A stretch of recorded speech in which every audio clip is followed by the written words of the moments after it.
Praise the lord.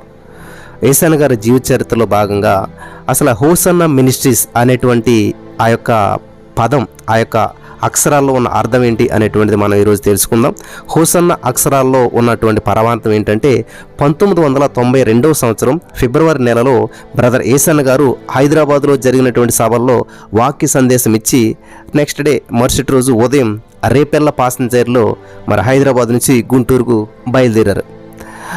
నడుకుడి జంక్షన్లో రైలు దాదాపు 3 గంటల సేపు ఆపేశారంట.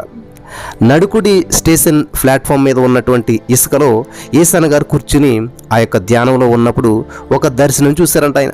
ఆ దర్శనంలో తాను చూసినటువంటి ప్రకారం హోసన్న అనేటువంటి పదం ఇంగ్లీష్లో అక్షరాలు విభిన్నంగా కనబడ్డాయంట.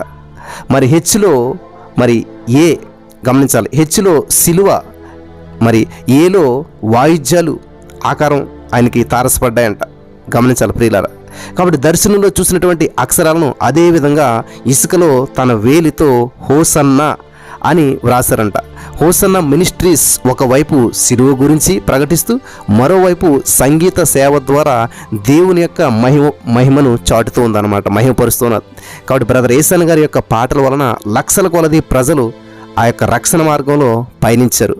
1992 నుంచి ఈ యొక్క హోసన్న లోగో వాడుకలోకి వచ్చిందనమాట. ఆ హోసన్న లోగో వెనుకున్నటువంటి మరి అద్భుతమైనటువంటి అర్థం ఇది అనమాట. హెచ్లో ఏం కనిపిస్తుంది అంటే సిలువ కనిపిస్తుంది, ఏలో మరి ఏం కనిపిస్తుంది అంటే మనకి వాయిద్యాలు అంటే మ్యూజిక్ అనమాట.